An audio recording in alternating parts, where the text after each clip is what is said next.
Um, all right. So we're almost there. So why don't we begin? And welcome everybody to the Southwest Pels. Used to be Pets, now it's Pels. This is our pre-Pels workshop for this month. We are excited that we have Angelo Caruso, who is going to speak. Let me click here. Who's going to speak to you today. He is a longtime Rotarian, and he has spoken at several PELs or pets. They used to be pets. He is a full-time speaker now, and I understand that he was in the music industry for a long period of time. So he's well-rounded, and he is going to hopefully inspire all of you tonight. I know he's going to. And you're also going to be speaking at PELs, correct, Michael? Yeah, I think that's how we were connected. By the way, Yes. very enterprising of you to issue the invitation for me tonight. Yeah. I'm delighted to be here, everybody. So this is a new thing for PELS, is to have these Zoom sessions. And we started it last year, and so we're carrying on and we're expanding it as we go. So thank you for being here, Michael, and I'm going to turn it over to you and everybody. Enjoy, and I will catch up at the end. Thank you very much, Siska. It's good to be here, everybody. My name is Michael Angelo Caruso. I'm with the Troy Rotary Club in Michigan. I was president of my club in 2013-14 and governor of District 6380 in 16-17. I also have found my way to the Rotary speaking circuit. I've done hundreds of events for Rotary and have done so many club visits. It's actually remarkable how it adds up over the years. This makes me an excellent person to talk about how to run a club meeting, because not only did I have the experience of running club meetings as a president, but I get to see how it's happening in various places all over the world, really. I want to share with you tonight some ideas I have experienced that seem to work very well. And we may even talk about some ideas that don't work very well, because maybe some of you are on the fence. Should I keep this next year in my president year? Should I let it go and adopt a new tradition? Sometimes it's these types of calls that will help. I know that some of you can take notes with this old-fashioned device called a pen, and some of you can keystroke these tips that I'm about to give you. I urge you to write some things down, because I'm gonna flood you with some information here, including some things that you'll never remember. They're a little bit sophisticated in their concept. So I like to give people original information and unique ideas and not retread. All in favor, say aye. Aye. Yeah, because we get a lot of the same information over and over again. So I want to really make this worth your while today. I've been asked to speak about the logistics of club meetings, and then how to prepare for them and how to run them. So that's the rundown, those three pieces: logistics, preparation, and rundown. And I want to open with some advice from the old sage Stephen Covey. Now, Stephen's been gone for quite some time. Covey, 7 Habits of Highly Effective People. Covey's advice to all of us effective leaders, was to begin with the end in mind. So every time you plan a meeting, you want to be thinking about, what do I want the club to do as a result of the meeting today? Sometimes it'll be sell more registrations for an event. Sometimes it'll be promote something. Sometimes it will be attend an event. You'll have different asks of the members and even asks of the guest if you do this right. I teach presentation skills for a living as a professional speaker, and I can tell you the number one rule in speaking is you never give a presentation without issuing a CTA. Anybody? CTA, some of you are on mute. I can see you know it, but I Call just can't to hear you. action. Call to action. There you go. Is it CASLA? Kasha. Thank you. I'm going to put my glasses on. It certainly is Kasha. Thanks. I'm also going to use some speaker tricks with you on this call that you can use in your meeting. I used one just now. It's called the call and response. Please write it down. If the president does everything unilaterally and has it all together and it's the perfect president, perfect in quotation marks, you don't even need the club member. You don't even need an audience. I know what a CTA is, but I want to see if you know what a CTA is. So I ask you, and then what happens? I get some sort of participation from 10 of you right away. Lovely. I mean, that's how call and response is supposed to work. So you want to use that during the meeting. The other thing I would suggest early on with the logistics is you're about to run 50 more meetings next year than you did this year. Actually, 62 if you count BOD, Board of Directors meetings. And it's not an easy thing to put together meeting calendar for 52 meetings. Let's say 50 for the sake of discussion, holidays, and that sort of thing. Um, how many of you still have speakers at your meeting? Raise your hand, please. There's the call and response again. Very high percentage of people on this call are doing speakers. You may not be doing speakers every week, so you may not need 50 speakers next year. But one easy way that you can pre-populate this and play with your program chair to do this, and some of you I realize have clubs that are so small you don't have a program chair, is to work up what they call in the magazine business an editorial calendar. If you're in publishing, you know that an editorial calendar for a monthly magazine is 12 themes for the year, one representing each month. With weekly meetings, you may not have a theme every meeting, but you can sketch out, different kinds of people you could have speak at your club that would be interesting for everybody. Now, some of you have staples and regulars that come every year to the meeting. I'd like you to shout out or type into text, and maybe Siska, you can help me monitor this. What types of speakers do you have? Do you have regular people come in, like the mayor? And you can start writing these down. Police chief, once a year. The fire chief, once a year. Every town has a police chief. Every town has a mayor. I think even small townships have somebody running the township. You could have somebody from the local university come in every single year. You get this calendar set up, man, you can pass it on to next year's president. Now, some of the people that come in, maybe they won't be good speakers. If you're stuck with a chief of police that's not good in front of the room, you don't want to have him come out just because he's the chief of police. Your goal is not to get titles to come in, but good speakers to come in. And I remember laughing with my club because they would bring speaker suggestions to the club, and it would sound good on the face of it, but my question always was, is she a good speaker? Remember, the speaker has more real estate at the microphone than anybody in the club, including the club president. And if you bring a string of crappy speakers in, you're going to see attendance plummet in your club because the people just don't want to sit through bad talks. So I don't care who the person is, if they're not a good speaker, you're going to pass on them and say, no, thank you, our schedule's full, whatever you tell people when you don't want to have them come out. Always the truth, of course. But you want to, it's your responsibility. You're now the standard bearer for the club. You do quality control for the club. I'm seeing more suggestions in text. Thank you, Michelle. Veterans around Veterans Day, excellent.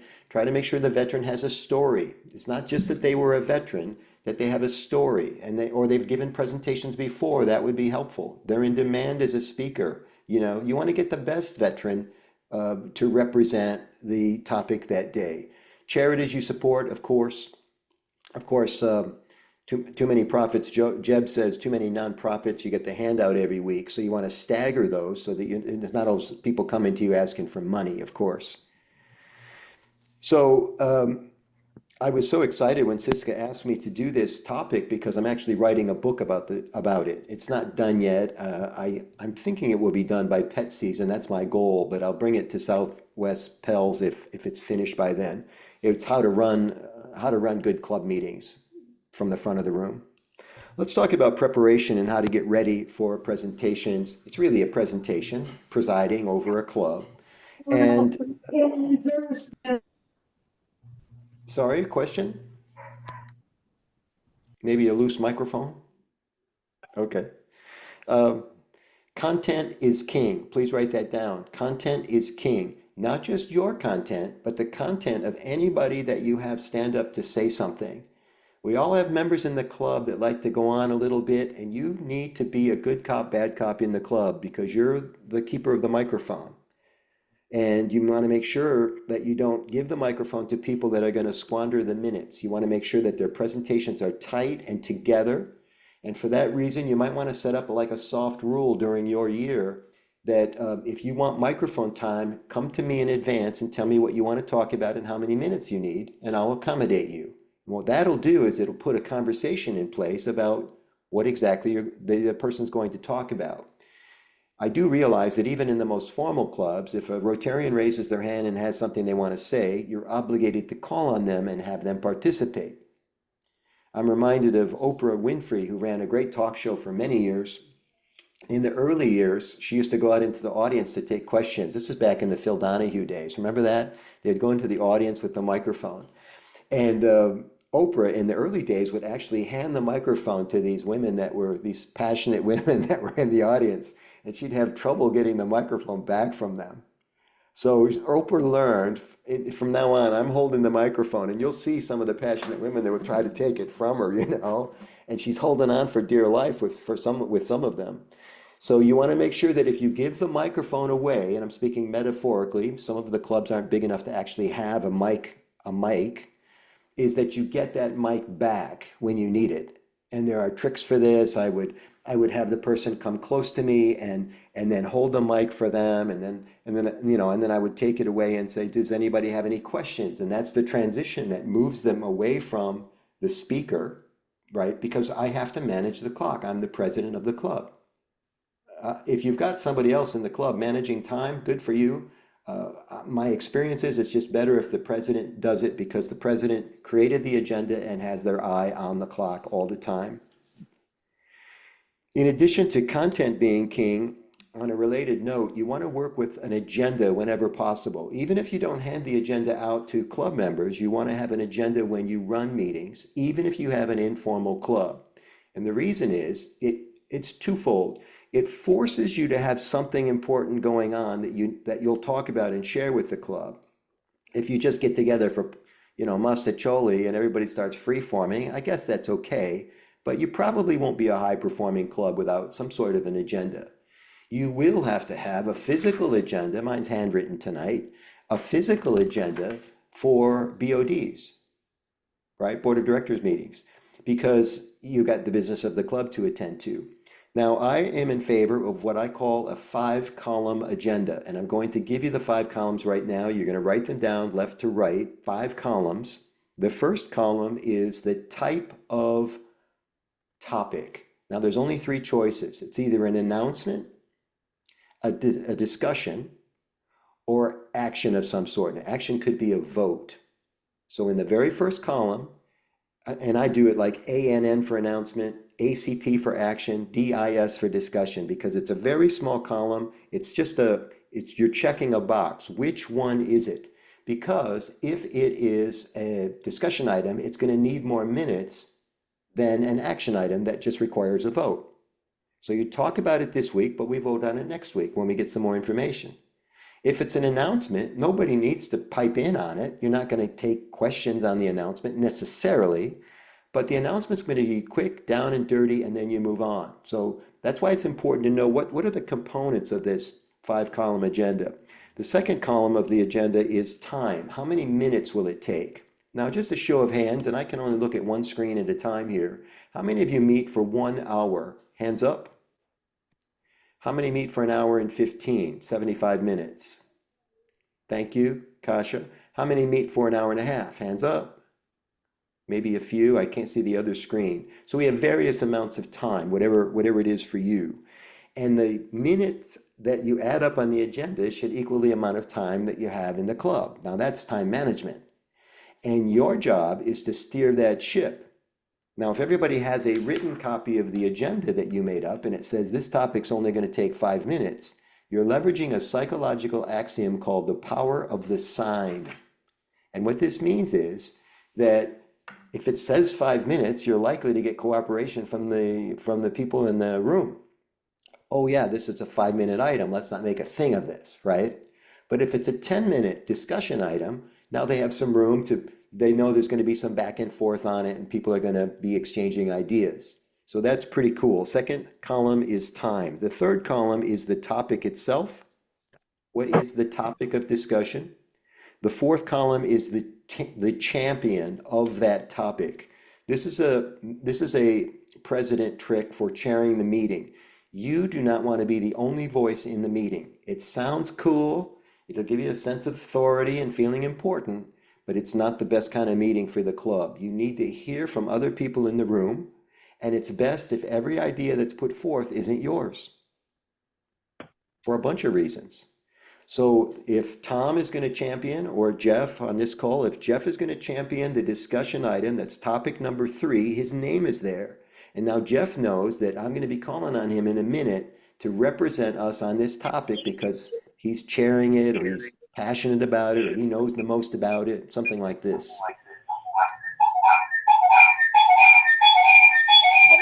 Please Go. mute. Oh, it's Everybody 520, I please see it. mute. Whoever 520 is, could you please mute? You please mute. And it's Hold usually on. the people that aren't paying attention. Right. Thank No, you. I've Oh, gone in Bill. and muted everybody. Okay, it's there. Thank you.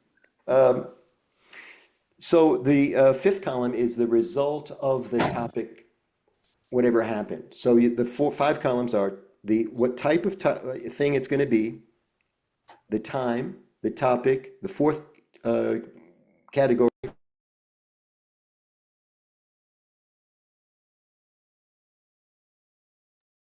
You're on mute, Michael.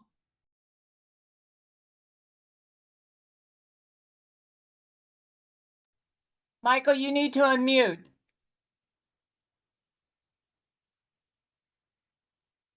Hello? Michael, you're on mute. Siska, you might need to do it for him, is what I think he's pointing toward. Trying, but I'm not getting very successful at it. Yeah, it's tricky when you're the host. I was a Zoom president, so like this happened all the time. It was really fun. Yeah, and I'm not being able to unmute him. You want to make me a co-host and I'll try? It's Jeb. Yes, I know, I gotta All find you right, here. I've Oh, he manually figured it out. unmuted myself, but what All happened right. was Good somebody job. hit the master switch and shut It was everybody off. me. It was Okay, me. fine. No Sorry. worries. We're back. Okay, now, any questions about the 5 column agenda? Yeah, Michael, you were reviewing the 5 and you cut out right after the 3rd one, I think. Yeah. Oh, so you got topic? We've got And we got topic and champion. champion. 4th is champion, the 5th one is result. What is the result of the topic? So it could be we voted and here's what we're going to do. It could be we don't have enough information, we've got to put it back on the agenda next week. And now you're pre-populating next week's agenda with stuff you didn't fix this week. So it carries over, is my point. Other questions, Jeff? And you're muted, Jeff. So you leave the 5th column empty, and as you're going through the meeting, you write in whatever needs to be written in. That's right. And if everybody's got a copy of the agenda, everybody can write their version of it. This is nice too, because everybody's playing along with you now. Everybody's singing off the same page of the hymn book, as it were. And it's not an official record or anything, of course. That's the secretary's job. But at least you've got this kind of monitor piece for the tracking piece for the meeting. Any other questions? Okay. Siska, maybe you can help me scout for questions. I can't see all the screens at the same time. Since I teach presentation skills, I thought I'd give you some speaking tips. All in favor, say aye. All right. All right, let's do it. And I know some of you have a lot of experience speaking. Some of you have very little. Just in general, I think it's a good idea for you to start watching speakers that you enjoy on YouTube and in various places, even podcasts. Now, the big thing in podcasts now are these people, because they're not professional broadcasters, you've probably heard these people where the question is 10 times longer than the answer. I mean, these people can't shut up. And there's a real benefit to being succinct and brief and to the point. Same thing when you're introducing people during the club meetings. 3-sentence introduction should do it.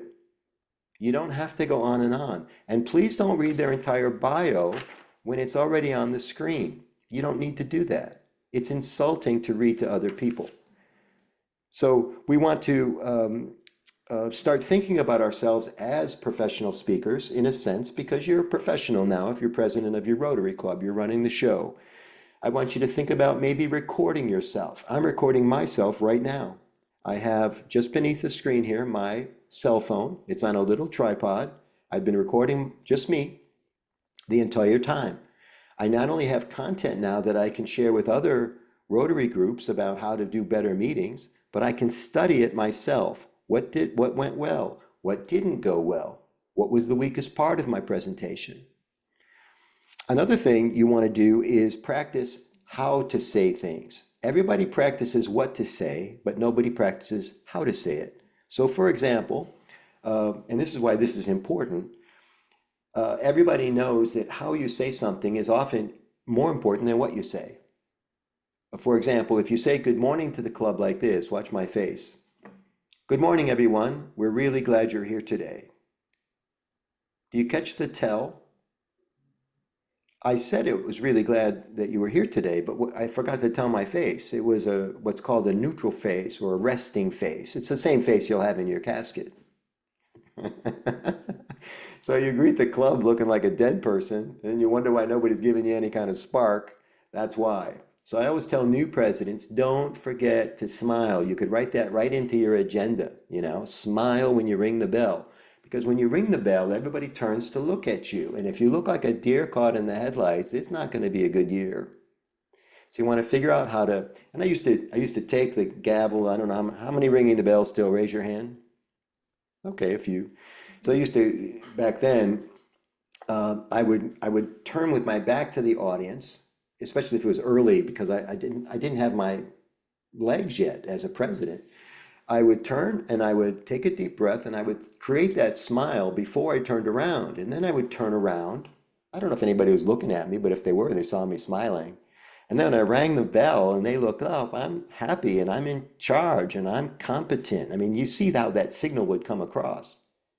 So don't be shy, whack that bell hard, smile as if you own the place, and everything will go much nicer. This is a confidence thing that a lot of people struggle with in the early going of presidency. You know the joke, right? All the members in the audience say, well, the president usually comes around by the third week of November. And we'd like you to come around the first week of July if you can. So try to work that out for us. Thank you. When I say rehearse how to say it, I'll give you a quick example of this. So this is called nonverbal cues. Everything that I say is verbal. Everything that I do is nonverbal. So this gesture that I'm doing for you right now, I can't come out all the way, but it's called the hug, right?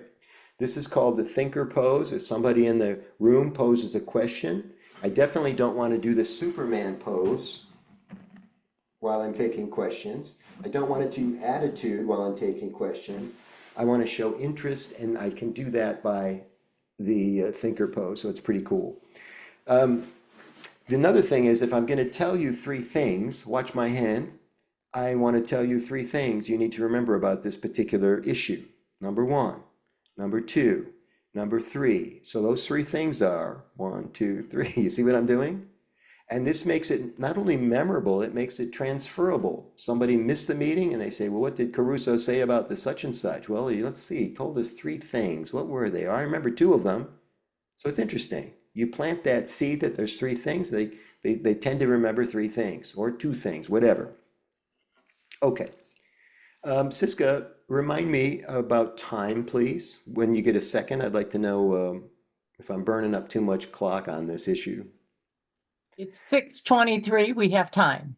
Okay, and you want me to quit at what time, please? Maybe quarter till to take questions or Okay, whenever sure. it's Give me convenient. the 5-minute warning or something like this, will you? Perfect. I Okay. will. I want you to do what works, ladies and gentlemen. So if PowerPoint is a laugh, a joke in your club, using the computer, putting something up on the screen, and you're not good at PowerPoint, don't try to tackle it. You don't need PowerPoint to be a successful president. Rotary did it for years. You're only using PowerPoint because everybody else does. I haven't used PowerPoint for almost a decade, and I became a better speaker on the day I stopped using it. Now, I do realize as club president, you may need to put up some graphics that you can't articulate. They need to see them.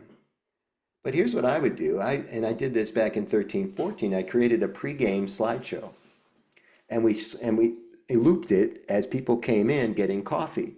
And you'd be surprised how much they retain from that, partly because they're seeing the slides over and over again. The slides were very well done, always high resolution photos, always high-end graphics created in Canva or someplace like that. And then you could put it on at the end too while people are filing out. Think of all the meeting time you'll save by cycling, the stuff that they just are reminders, that kind of a thing. Okay, so we're doing what works. If your room setup doesn't work, I've been to so many club meetings where the tables are, so far apart you could taxi an airplane through in between. People can't socialize when they're not clustered. So I don't care what the hospitality people do is they tend to spread the tables out wall to wall. You don't need to do that for your club. Put the tables closer together. And I hope you don't have to do it every week when you go in to set up, but I remember many times taking off my jacket as president and moving our tables around at the Bank of America building. And those tables were heavy, but I just felt it made for a better meeting. Also, if you're speaking in a room where there's rounds, it means by definition, 1/3 of the club has their back to you. Is that a good arrangement for the president? You want to arrange what's called crescent seating, which is just moving the chairs around the table in a crescent or half circle so that everybody can actually look at the screen and look at the president, look at the guest speaker. Very important. One other thing I did to prepare for meetings that I get a kick out of even now is I used to do phone calls to my club members on the way to the meeting. When I first started doing this, they would answer the phone, they would say, Michael, so they were in the car on speaker. And I would say, yeah, how are you? And they say, well, I'm good. I'm on the way to the meeting. Can it wait till we get to the meeting? And I said, no, I want to talk to you now. Is that okay? Because I wanted to talk to them about whether they were ready for the topic that I needed them to report on for this meeting. I hadn't heard from them. I wouldn't be calling them otherwise. But I always knew where to find them 15 minutes before the meeting. They're in the car. They were sitting ducks.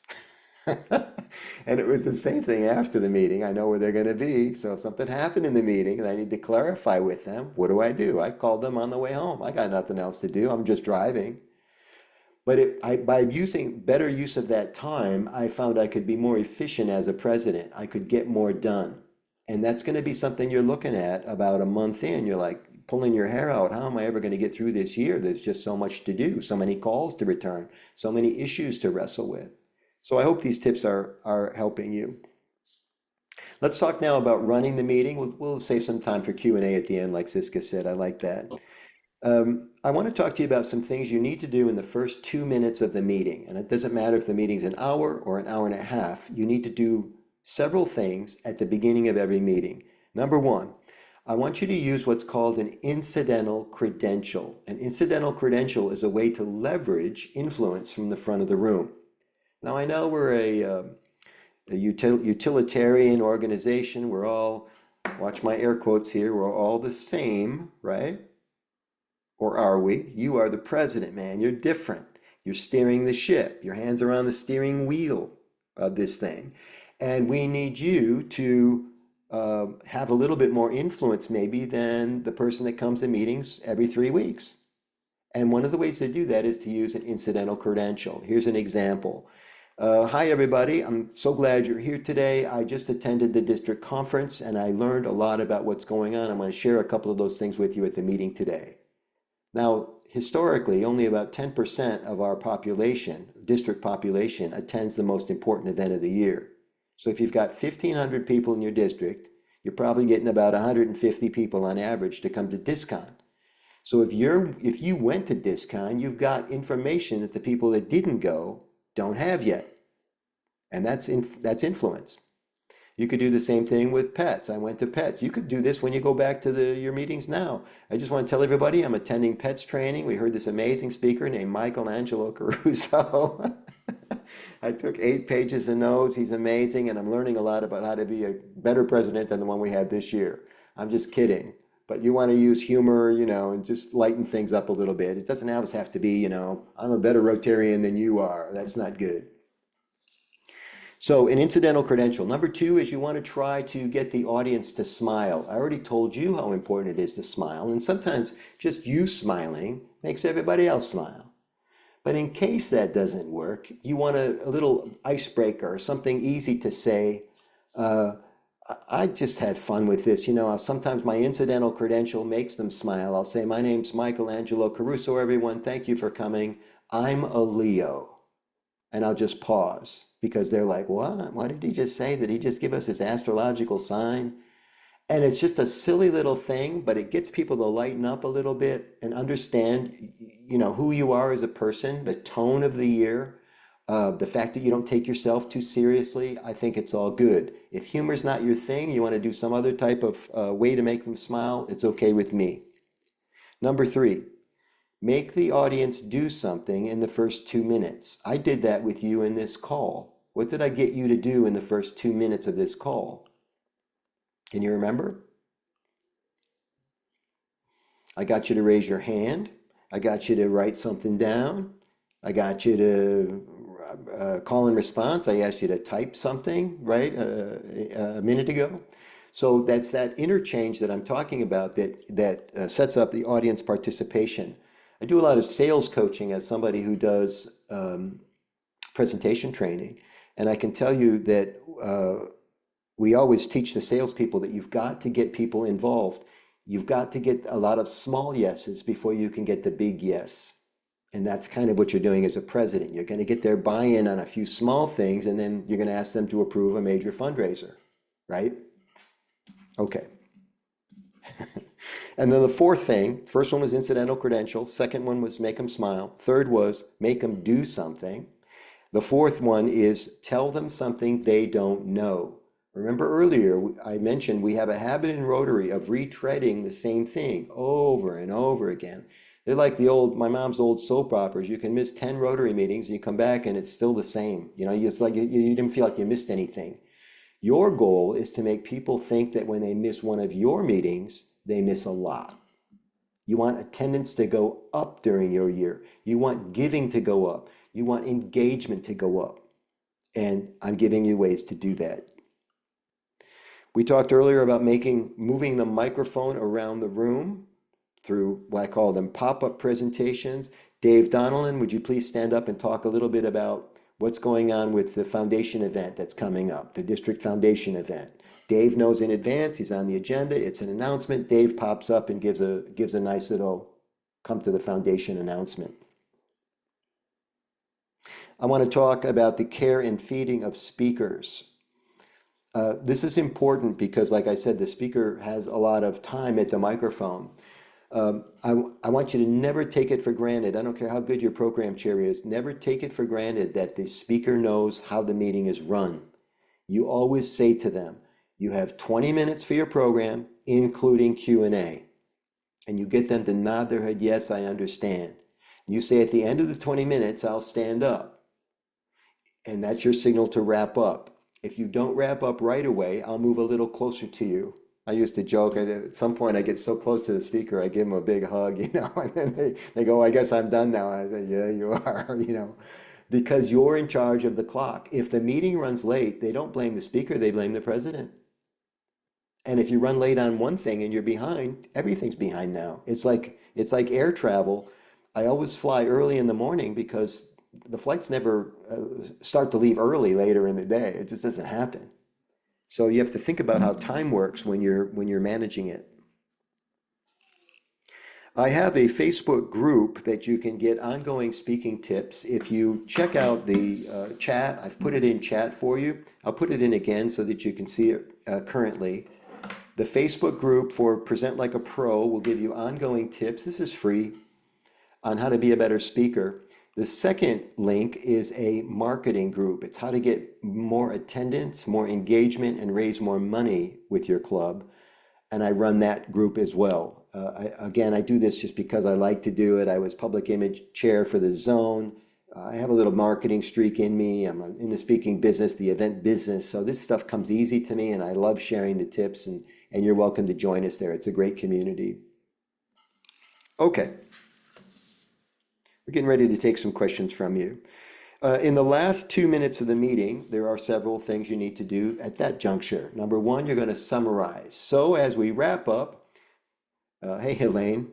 Oh, Tracy's saying hi to Elaine. to sum up what the highlights of the meeting, and you go, we want this, Dave Donlin wants you to come to the foundation, we're gonna do this and this, you know, and we want you to promote our upcoming fundraiser. That's the call to action. Everybody, please go home and post it to Facebook today by the end of day. Now you're giving them a deadline for the call to action. Beautiful. When you give a call to action, you want to be specific. The more specific you are about what you want, the more likely you're going to get it. And I'll say that to all the married people on the call. If you want something from your spouse, be specific about what you want. Well, you know, don't make them guess. Okay. Michael, 5 more Yes. minutes. Thank you. Thank you. Including Q&A, yeah? You can have more for more Q&A. Okay, we'll wrap up quick. So we're going to summarize and do the call to action. That's 2. We're going to say our thank yous. Thank you to the speaker. Thank you to anybody that, you know, is doing great work for the club.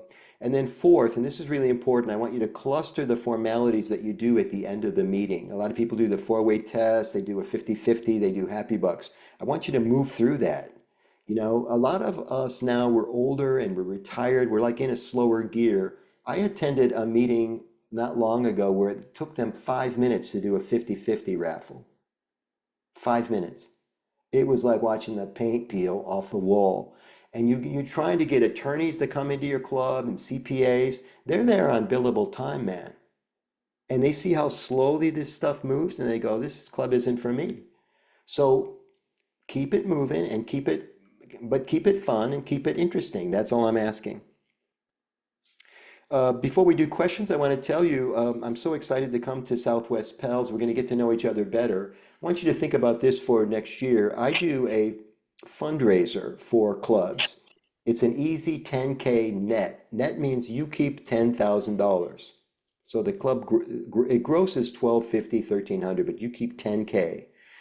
And I'll do this for free because I don't charge Rotary for talks. I'll do a half-day fundraiser in your town, pro bono, no cost to you.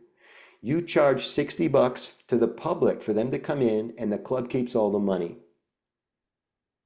What do you think about that? This program has raised $250,000 in North America so far. If you're interested, great. If you're not, no big deal. I only do 2 or 3 a year because I'm still working. And like I say, I do this for free. But I want to raise $1 million for Rotary. And you can help, you can be involved if you're interested. My cell number's in that post there. So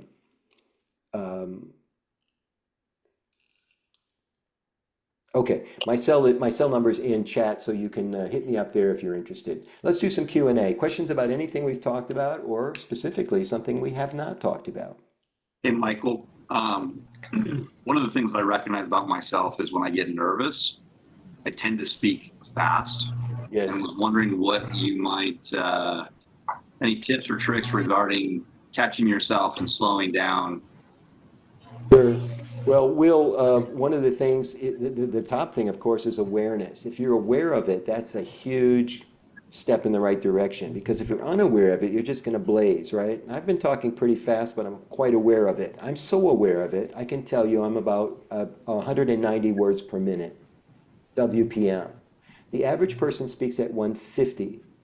Motivational speakers, people on Zoom trying to keep your attention, and it's 9 o'clock here at night, I'm trying to stay awake myself actually, I'm going to keep it moving, man. I'm going to keep it coming because I'm trying to stay lively for you, 190.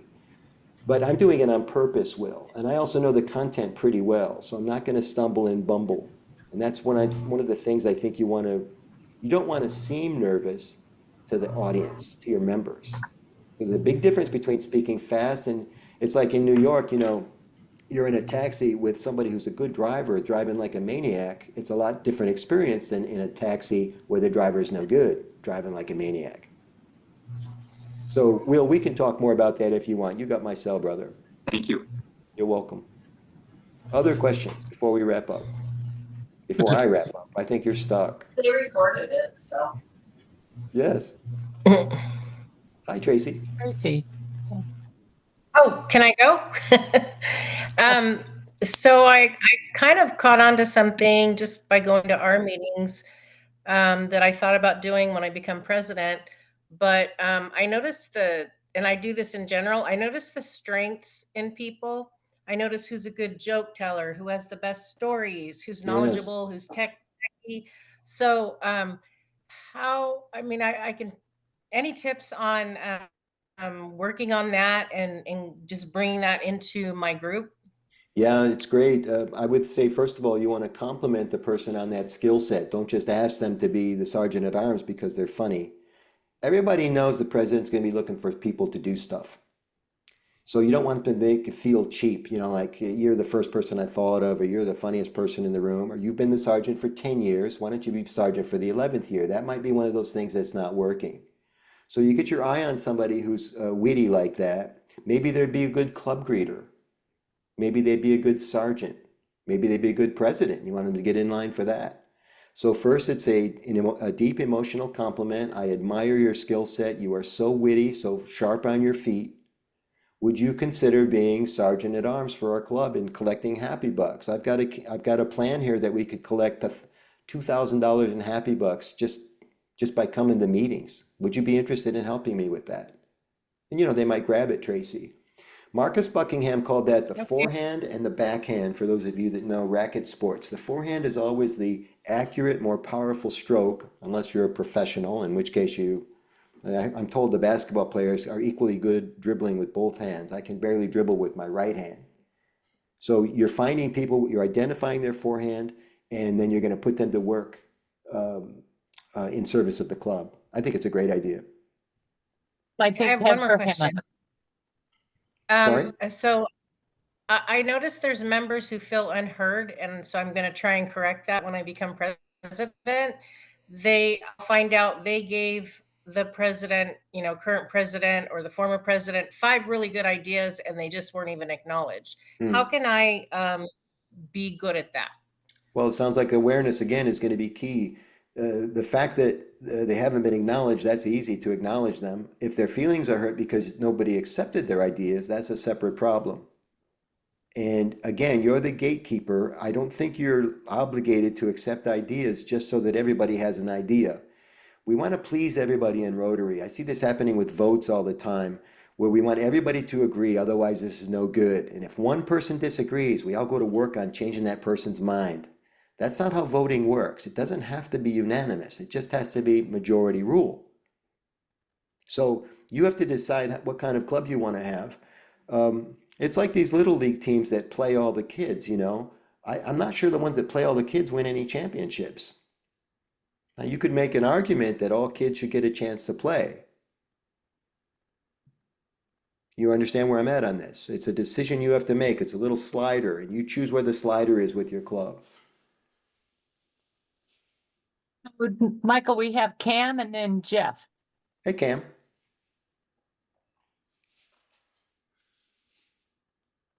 Or Jeff. So why don't we move on to Jeff? Okay.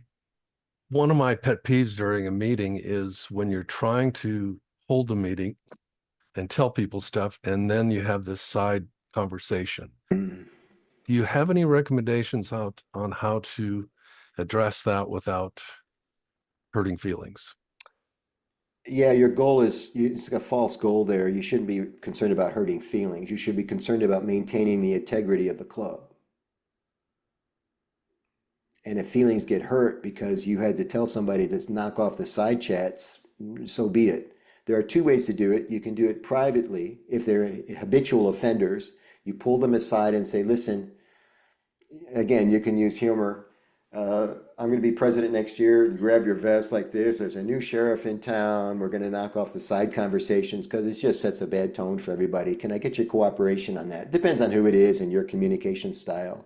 The second way to do it, and I've done this quite successfully in real life, in live events, is I'll do a shout out to the person right in real time, Jeff. So if the offender's name is Clyde, we almost always know the person's name. I'll say, Clyde, do you have a question? And Clyde looks up and he goes, well, no, I was just doing a side chat with my buddy. And then 2 minutes later, if he's doing it again, I'll say, Clyde, a question? And I will keep putting the spotlight on him until he gets with the program. And the club will come up and thank you because you're holding the bar high, you're holding a standard. I know it's not going to be easy for some of us that are conflict averse, but that's the way to handle it. Does that Thanks. help? Great. Cam, So, great. We have Ed and we have Cam again. Cam still. Cam, you with us? Yeah, it's actually what it says is this is Cliff Simonton and I'm with Cam Sunrise. Oh, I see it now. Yeah, thank you, Cliff. There we go. Sorry. Yeah. Hey, Michael, this I'm representing District 5240 Margarita Edson. So she had another Rotary meeting simultaneously. So Okay. I'm the deconflictor. I just want to say, I know she mentioned that that you were coming to speak, I think at Pets and maybe for another thing for the district. So I just want to say how impressive I'm current president and I'm past president. So I got a bunch of tips from you that are amazing and greatly respect the presentation and it's hugely appreciated. So that's my feedback. My I'm pleasure. disappointed that we don't have enough many more from our district here because this is very much worthwhile. And even as an relatively experienced president, lots of really amazing tips. So That it means a lot, man. I appreciate you. And we'll I'd have my everybody. camera on. I have my camera on, but I'd taken off my dress shirt and she asked me to do this and I don't want to sit there It's okay. It's all right. present a slovenly look. But anyway, fantastic. And I think we're all very lucky to listen to you tonight. So Thank you, Cliff. I appreciate it. And we're going to My get pleasure. everybody at Pell's. I'm keynoting there, and I've got another separate program for you. It's going to be a much different environment with 700 or 800 people in the room. Ed, and then I think we're going to wrap up. Hi, Michael. Thank you. So I have some unique or maybe not so unique challenges. I'm not sure. Okay. But I belong to a club who does their meetings exclusively on Zoom. We get together in person maybe once per quarter or so, but many times that's to do a service project or something like that. Right. And so one of the things, in my opinion, that we lose really is a sense of community and camaraderie because we're not seeing each other in person. There's not a lot of time before and after the meeting to cluster up and have little conversations and check in with each other and things like that. And then the other challenge is our demographic. I'm not going to make it specific to an age range because I don't want to offend anybody. But our demographic, a lot of them, technology is not their thing. So we get a lot of challenges in our meetings, with even just them figuring out how to navigate different aspects of Zoom.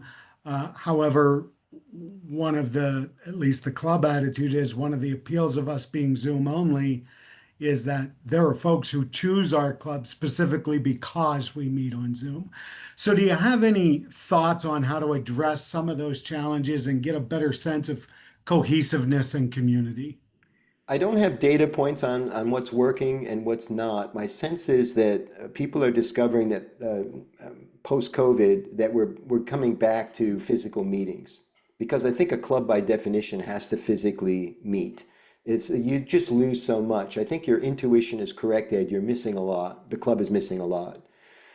Your challenge will either be to draw that line in the sand and say, I'm president now. Thank you for trusting my leadership skill and my judgment.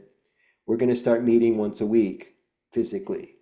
And then your job will be to craft a meeting that's worth the trip for everybody because you're going to have to get them out of the comforts of their home. You can do it. You saw the movie Build It and They Will Come, Field of Dreams. Okay. Yeah. You build a meeting that's worth it, people will come. That's why they stopped coming in the first place. Well, you could blame COVID, but a lot of people stopped coming to meetings because the value prop isn't there. Your job is to make sure the value prop is solid. That's why we started this program talking about content and preparation and putting some thought into these things. They have to be orchestrated almost. The fact that you're thinking about it is very impressive because you know there's a problem, you know it in your gut, and you know something needs to be done about it. I forget who said this, but I love the line. He was talking about businesses, and I'll leave you with this, guys. he was talking about businesses and he said a business cannot shrink its way to success. And I would make the same argument for Rotary clubs. You're meeting once a quarter now. What's next? Twice a year? You see where this is going. And I'm going to guess your membership has not grown under Zoom. Am I correct? It has not. Yeah, because there's nothing there for people. I could get a Zoom any night of the week. I don't want to be on Zoom more. My favorite saying is, so many Zoom meetings, so little vodka. Nobody could see you drink the vodka. I didn't drink it tonight because I needed to be sober for you people. Siska, Michael. thank you very much. I really enjoyed chatting with everybody. I hope we created some good ideas, good spark. You've got a recording now that you can share with others. And I look forward to seeing everybody in Los Angeles. Thank you so much, Michael, Michael. I want to thank you very much for your time. It's very valuable. I know that. I really appreciate it. I'm really looking forward. I ditto what Cliff said, and I'm sure everybody appreciates this. Thank you, thank you, thank you. And we will look forward to seeing you in February. All of you share this with your other president-elects in your district and encourage them to come. So again, have a fabulous night, Michael, and everybody. Thank you for being here. And we'll see you hopefully at our next session. Thank you. Bye. Bye, everybody.